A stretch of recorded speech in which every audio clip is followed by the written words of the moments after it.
Team coverage, Jerry Hume and Greg Pallone standing by, but certified meteorologist Maureen McCann first setting stage for us. Volume up.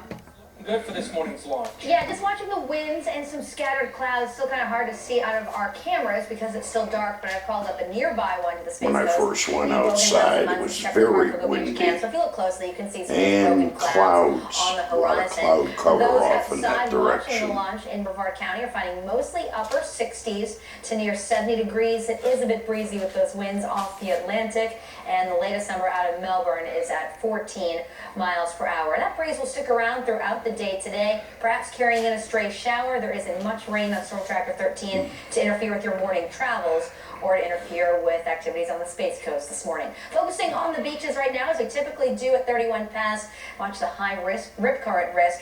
At 6:41, I'll focus on our weekend rain chances, but right now let's get over to Rebecca for real-time traffic.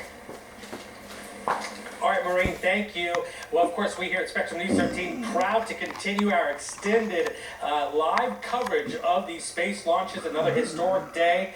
Our team leading the area with knowledge, talent, and insight into the Space Coast here. We've got Greg Pallone standing by. We'll get to him in just a moment. But first, Jerry Hume leading things off with a large crowd of folks, locals and out-of-towners ready for this launch in just a few minutes. Sherry?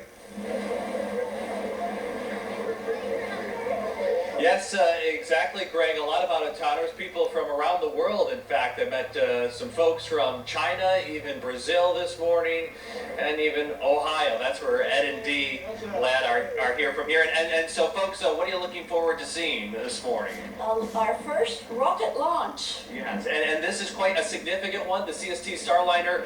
It's setting the stage for human launches. You pretty excited about that, Ed? Yeah, that's what I understand. It's going to be interacting with the space station, I believe. So. Yeah, it'll be connecting with the space station. Exactly. How's the weather out here for you folks? It's warm, but it's windy. Breezy, let's put it that way. Yeah, it is breezy. In fact, we thanks so much, guys. We, in fact, saw some of the waves crash up here onto the jetty, so getting some people wet early this Friday morning. Something certainly they're not looking forward to seeing is more of those waves, but they certainly are looking forward to seeing the CST 100 Starliner launch, and we are all looking forward to it here at Jetty Park. My colleague, Greg Pallone, joins us live from Kennedy Space Center with a much closer view of the Starliner. And Greg, how are things looking on this Friday morning? All right, less than 5 minutes here until launch. Well, good news, Jerry, to report, and you can pass this along to those folks right there who are witnessing their first launch, that the launch team has given all go on all consoles. We are go for launch here in just a couple of minutes at 6:36. The launch team ready to go. The weather, cooperating. We're within the wind constraints out here. We are seeing a little bit of a breeze, as Maureen has been talking about, and as those folks are experiencing out there at Jetty Park. But everything looking good here at the Kennedy Space Center. And next door at Pad 41 at the Cape Canaveral Air Force Station, that is where the Boeing Starliner is on top of the Atlas V rocket, ready for launch here in just a couple of minutes. A historic flight. It is uncrewed, but that's what they do. They test. And this is a partnership between NASA, Boeing, and United Launch Alliance, all coming together to test this Starliner on its mission to the International Space Station. There will be some cargo on board, headed up there, about 600 pounds. But again, no people on board this flight. Those crewed flights, if all goes well with this one, scheduled at least tentatively for early next year. So we're just a couple of months away from that. So things looking good out there at Pad 41.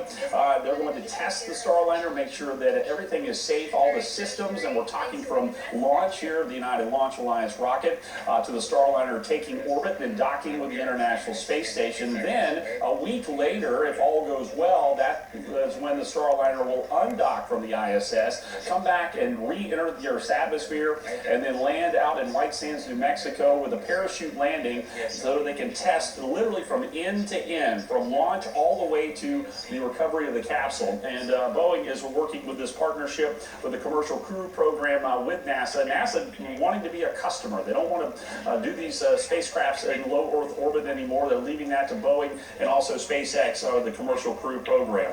So things looking good out at Pad 40. We we are just about 2 minutes or so from launch right now. There is one passenger on board this Starliner. It's Rosie the astronaut, and that's named after Rosie the Riveter from World War II fame. That test dummy was all kinds of sensors. They want to test how the effects of the launch, effects of the everything is going from there as they go up to the space station, and also upon re-entry and landing. I want to test that so that they can translate that to human flights, which hopefully will be happening early next year. Speaking of those humans, those astronauts who will be flying on the first human flights, they are in mission control, and they are watching and waiting for this launch to happen, because some of them will be flying on this exact Starliner.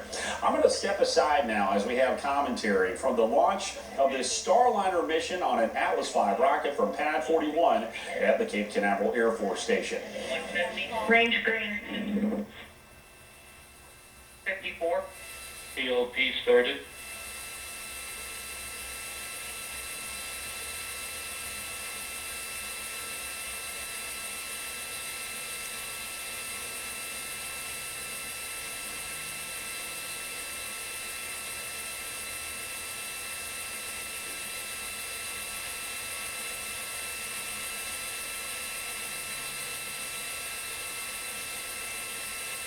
T-minus 25 seconds. Status check. Go Atlas. Go Centaur. Go Starliner.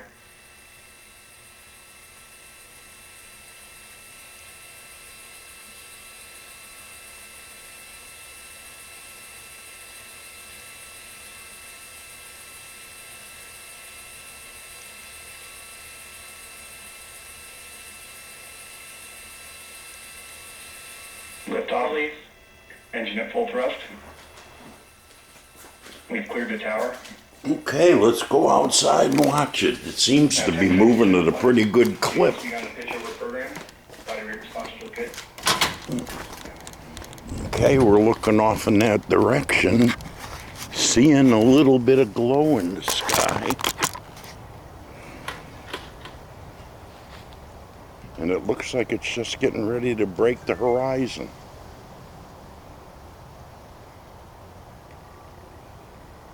There it is. Oh, it's traveling up through the clouds. Cloud cover.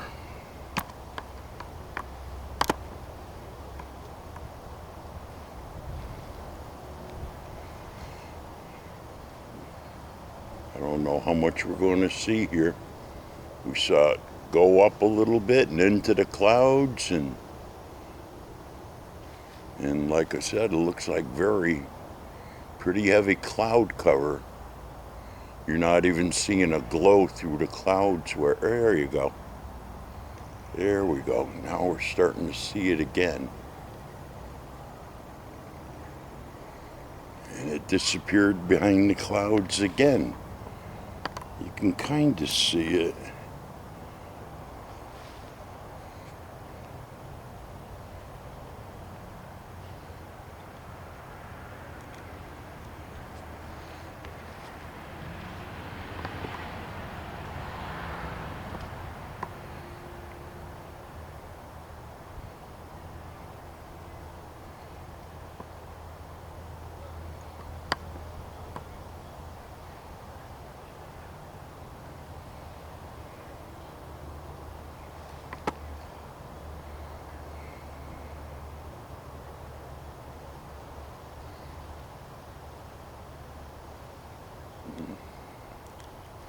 Not a whole lot to see here. We're 30 miles away, and it's just far enough that you got a lot of clouds between here and there.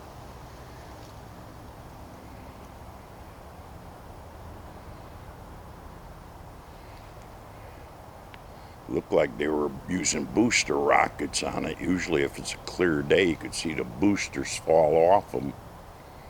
But with the cloud cover here, you're not seeing much of anything. Although we did see it pop out for a second, and then pop right back behind the clouds again.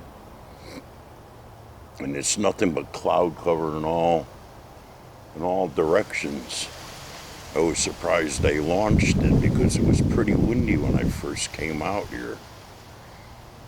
about half an hour ago when I first got up. It's about 6:30, a little after 6:30 in the morning, so it's not quite sun up yet. Really, you're starting to hear a little bit of a rumble.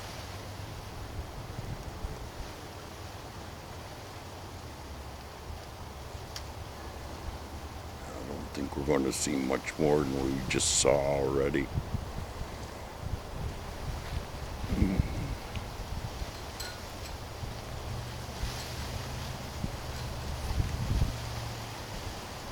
And the wind just picked up again here.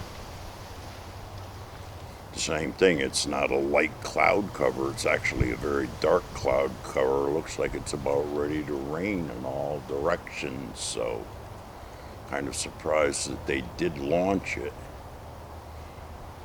because of the cloud cover and the way it looks like it's going to rain and the winds. But looks like we're going to go back inside and see it on replay on TV inside, see what we have.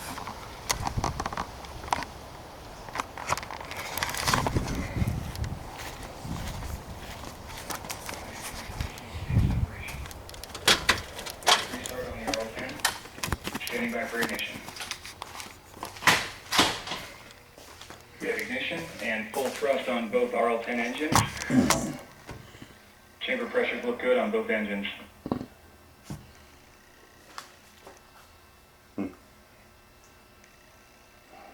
Definitely a lot more than what we saw. And standing by for aeroskirt jettison.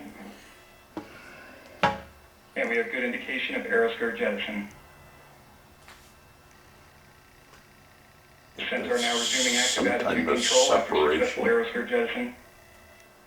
Even they just see a little dot in the sky. Look good.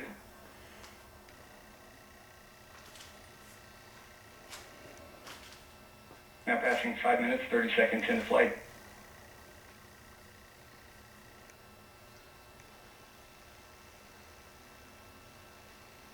And the Centaur RCS system is beginning the initial thruster firings for system thermal conditioning. System response looks good. And the engine propellant utilization system has gone to closed loop control. Engine response remains nominal.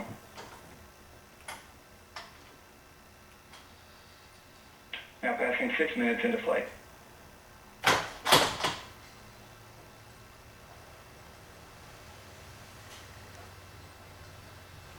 And Centaur is now 95 miles in altitude, 570 miles downrange distance, traveling at 12,000 miles an hour.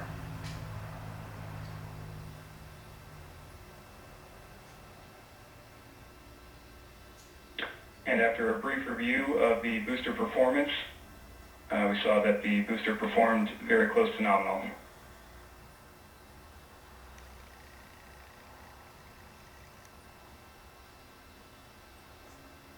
Now 6 minutes, 40 seconds into flight. Both RL10 engines continuing to perform well throughout this Centaur burn. Chamber pressures have remained very stable.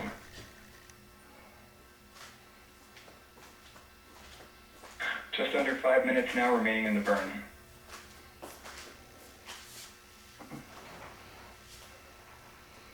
It was a little disappointing, very heavy cloud cover, also dark cloud cover, And like it Centaur is now was 102 getting ready to miles in rain, altitude, and 800 also miles very downrange distance, windy. traveling at 12,700 miles per hour. Surprised they launched it because it was so windy out, but didn't get to see much And the from Centaur here. propellant utilization system continuing with active control looks good. Body rig responses are all very close to null.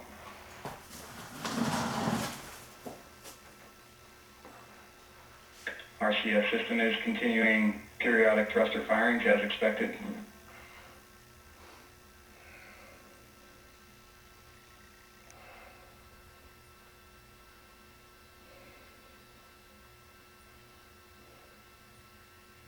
Now passing.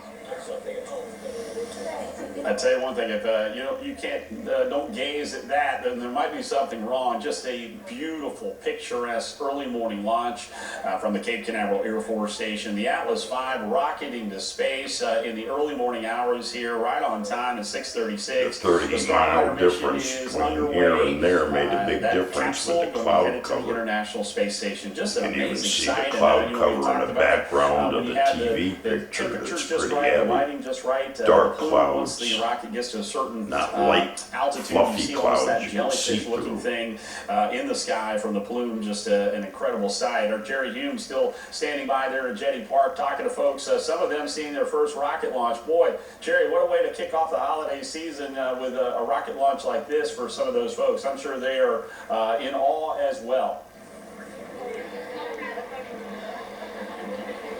Yeah, certainly, Greg, Santa Claus couldn't order what we saw this morning, but just absolutely beautiful view from here at Jetty Park. I'm joined again by Dee and Ed Lamb. They're from Ohio, so your first launch, what'd you think? Phenomenal. Absolutely amazing. Perfect weather. Ed, what was your opinion on it? Spectacular. I mean, it's just great. I mean, it's just something I got to cross off my bucket list. I always wanted to see one, and this is up close, and the morning was just beautiful. Just great. Yeah. Yeah, the way the sun kind of hit the rocket as it rose into the atmosphere is pretty amazing to see out there, and certainly a good way to kick off Christmas and the holiday And we season. could share it with you. Yes, absolutely. I appreciate it. Thank you, Ed and Dee. Have a great holiday season. Appreciate your time.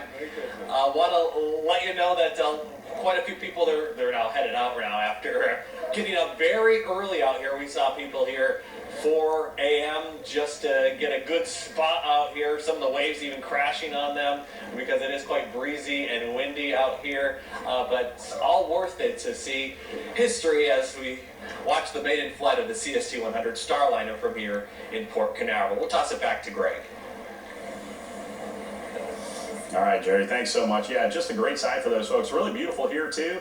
The sun coming up and the beautiful blue sky backdrop. You really could not ask for better when you're talking about a launch like this early morning here in the wintertime here in Florida. So just an amazing sight. And, Because of the cloud cover and the wind, it was a little disappointing from 30 miles away here, but we did see a little bit of it. Launch. If you weren't, we've got a replay for you. It's tradition right here on Spectrum News 13. Let's take a look at the This is where we're going to see it best from. The Atlas V rocket launching from Pad 41 at the Cape Canaveral Air Force Station.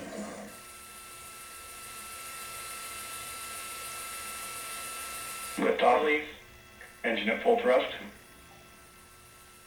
We've cleared the tower. Now 10 seconds into flight. Vehicle's begun the pitch over program. Body rate responses look good. Now 15 seconds in. PU's gone to closed loop control. RD-180 looks good at full thrust. Seeing good chamber pressure on both SRBs. Now 26 seconds into flight.